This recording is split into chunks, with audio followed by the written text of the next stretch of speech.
loving me, I loving you.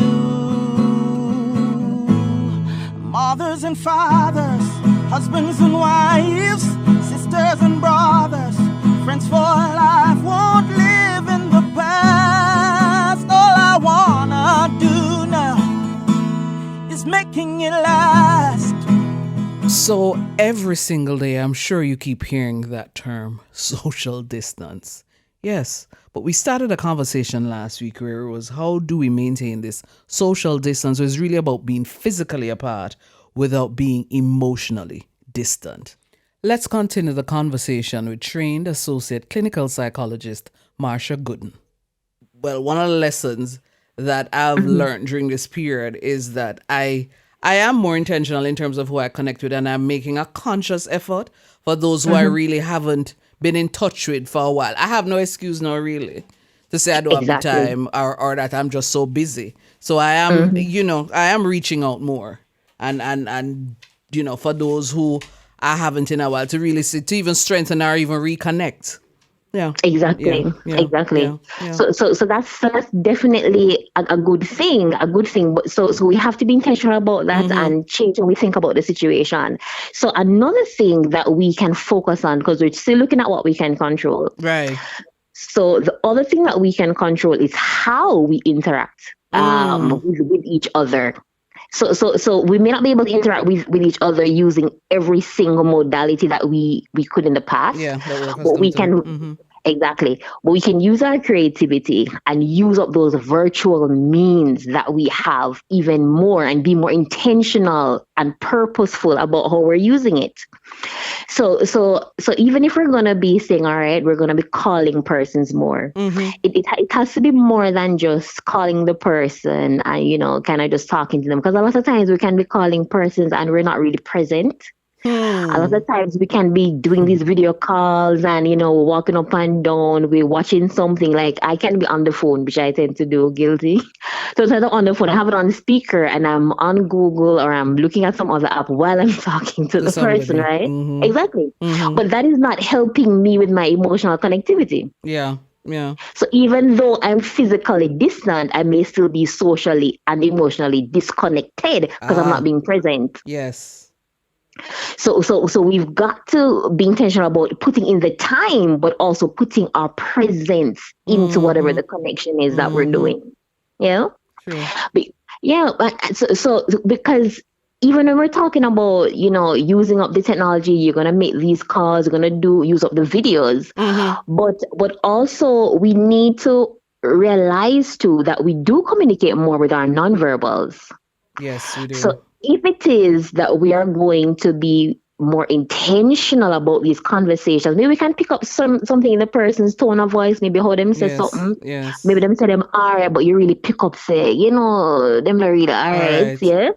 Maybe them say them have food for eat, but when you really check it out based on how they said it, you realize that maybe things are a little low.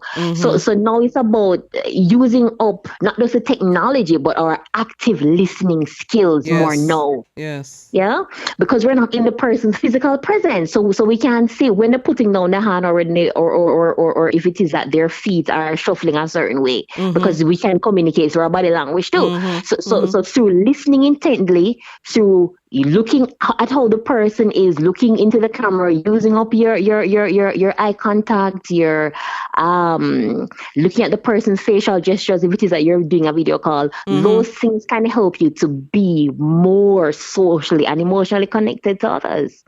Yeah. You said something though that I want you to elaborate on a little bit, because I want to make sure that people don't miss that.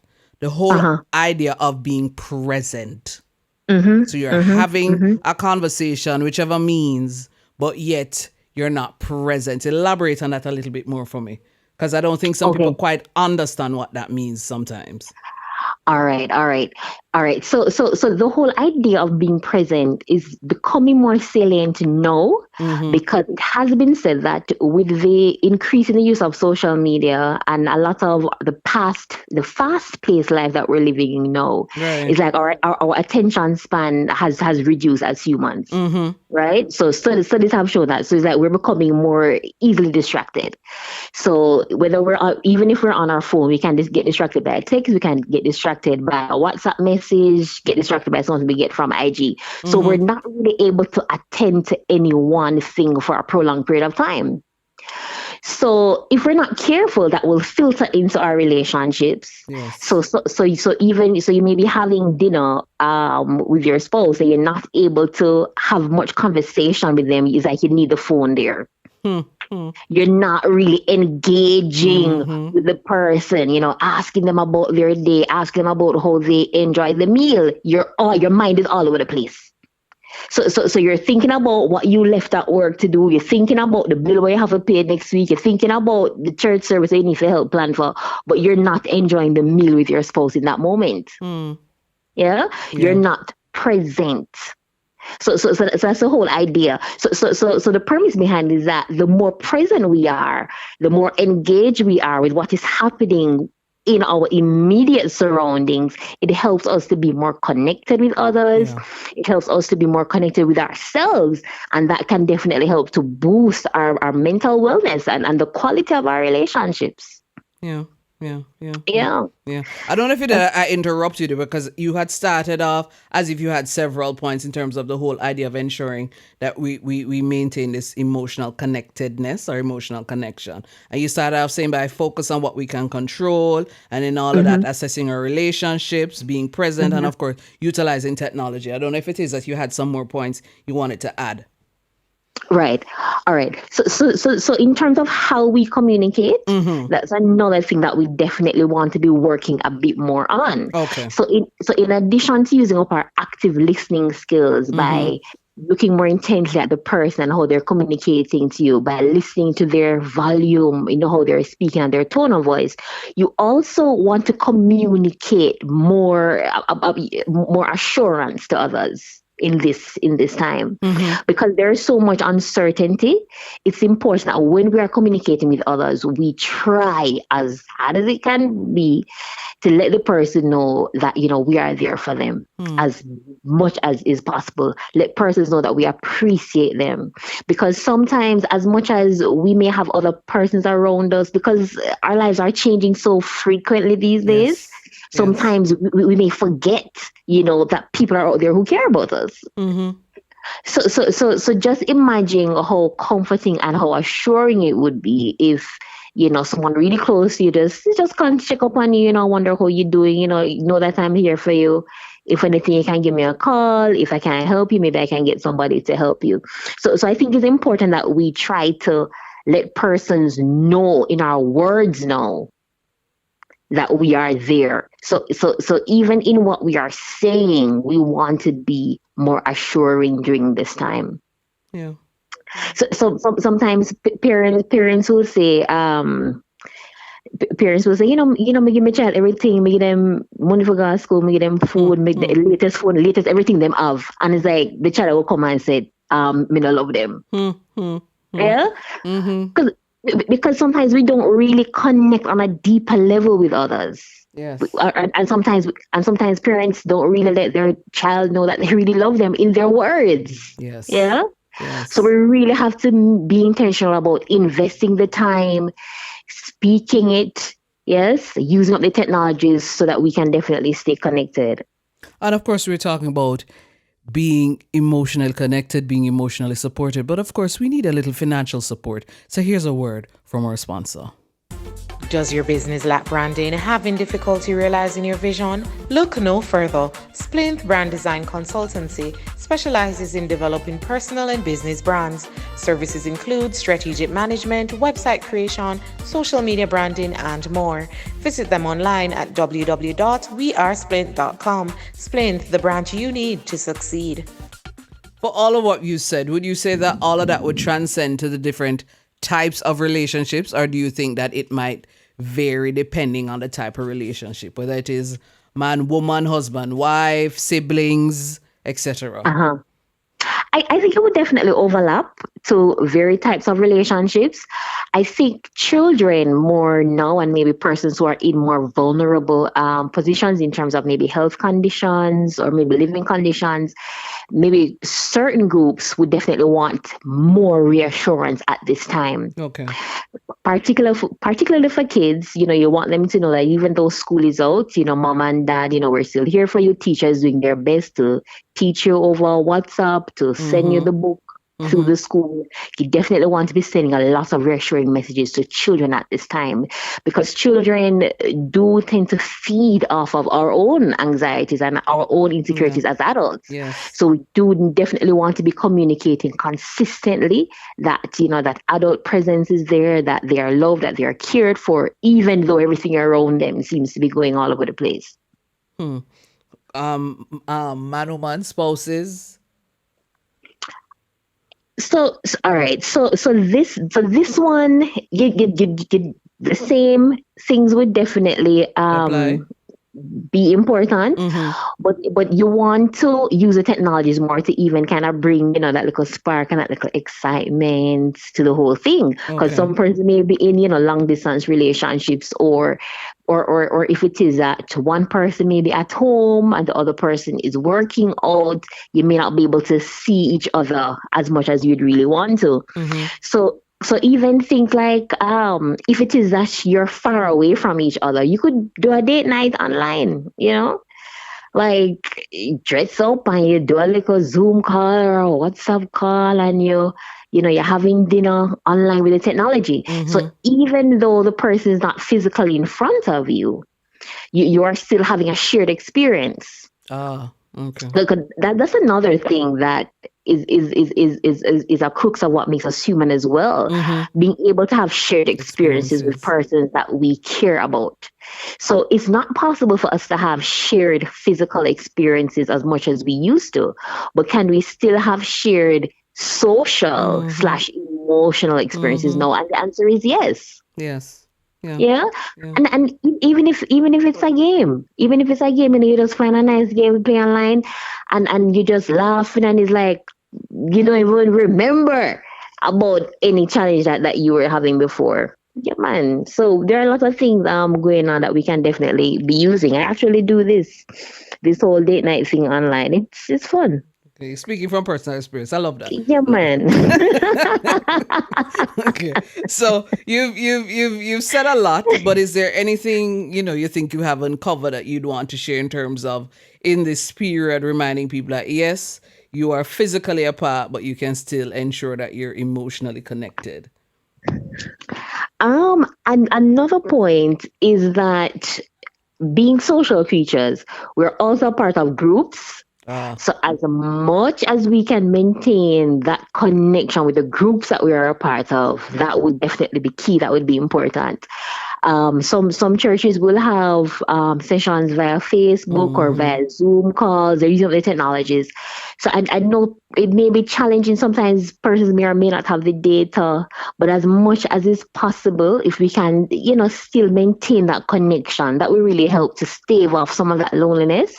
And just remind us that we're not alone, because the fact is that we're all in this COVID thing together, you know.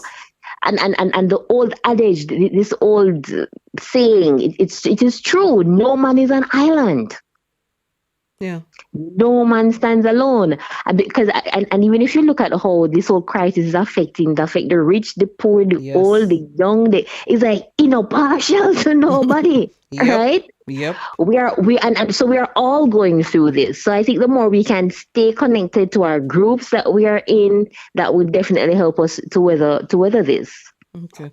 One final question, and just to wrap this up. Why do you think a conversation like this is so important right now? I think it's important because we don't really talk about relationships and how to maintain them in a healthy way in our society.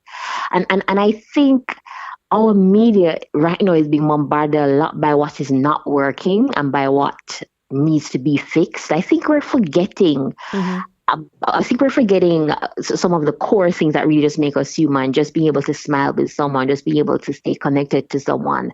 So I think we need to be reminded that we are all human and that we are all connected and that we can continue to be connected. And you know, the whole issue of maintaining relationships, it just helps to uplift our mental health as well. And the fact is that the more mentally and socially healthy we are, it helps us in our physical health as well. So everything is interrelated. So we can't ignore one and expect to be fighting off diseases. We need to make sure that we're mentally and socially well as well. I'm going to squeeze in one last question because you've said a lot, and somebody at the end of this conversation might be saying, yeah, you said a lot. But if it is that they didn't get all of what you said, what's the one idea? Or if you want to put it in, say, for argument's sake, a 3-step process for them to maintain emotional connectedness or an emotional connection, what would that 3-step process be? Okay. All right. So the first thing I think is for you to remember that you are not alone. Okay. You are not alone. The second thing is for you to assess and see what you do have control over. So look at what you have control over and focus on that. And the third thing would be to go ahead in your area of control and make it work for you. So if that area of control is picking up your phone, calling the person, find out how they're doing, whatever it is that area of control is, go ahead in it and make it work for you. Yeah, because look at it. When all of this is over, you will be able to look back and say, "We made it." Yeah. It's interesting you should have said it when all of this is over, because I continue to wonder when, if that will ever be, because based on what we keep hearing, it sounds like it is something we're going to have to live with for quite some time. Thank you so much. You said a lot, and I am sure that if it's even, for me, even if it's one person that was impacted, I would have served my purpose, because this is all about helping people to have better relationships, not just with ourselves, but with other people. Thank you so much, Marsha. Yes, thank you so much for having me, Noreen, and all the best. Yes, and I will have you again. Hint, hint. So, so that's it this time around. It was all about the whole idea of being physically apart, and people refer to it as being socially distant. But then we want to ensure that with all of that, we still remain emotionally connected to each other. Because as Marsha said, we are social creatures, and we need interaction. This is Noreen Daly. Until next time. Making it last is all I care to do. You loving me, I loving you. Mothers and fathers, husbands and wives, sisters and brothers, friends for life, won't live in the past. All I wanna do now is making it last.